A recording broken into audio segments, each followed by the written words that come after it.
गेल्या महिन्यामध्ये माझ्याकडे एक पेशंट आला होता रूटीन टेस्टसाठी. CBC, क्रिएटिन आणि फास्टिंग टेस्ट होते त्याच्यात. तेव्हा पेशंटचं आम्ही ब्लड सॅम्पल कलेक्ट केलं आणि लॅबला प्रोसेसिंगला पाठवलं.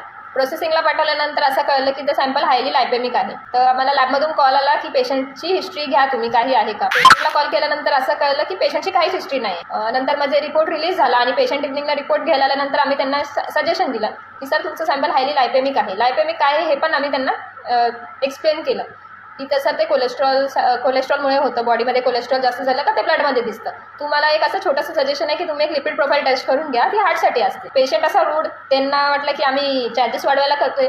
ते म्हणतात नाही हमको जब डॉक्टर बोलेगा तभी हम करेगा. तर आम्ही काय म्हटलं नाही, पेशंट निघून गेला. आज 1 मंथ कंप्लीट झाला आहे पेशंटनी ब्लड टेस्ट करून आणि त्या पेशंटला आज चेस्ट बर्न होतं आहे, ॲसिडिटी फील होते. तर त्याच्यासाठी ती कंप्लेंट घेऊन तो पेशंट डॉक्टरकडे गेला.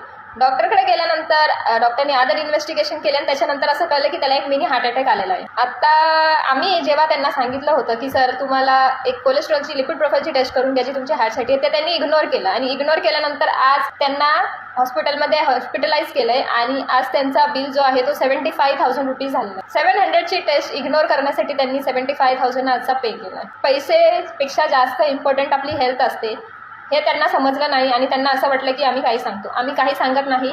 आम्ही लॅब टेक्निशियन आहे, आम्ही प्रोसेसिंग करतो, आम्ही सॅम्पलला ॲनालाइज करतो, त्याच्यानंतर आम्ही तुम्हाला काही सजेशन देतो. थँक्यू.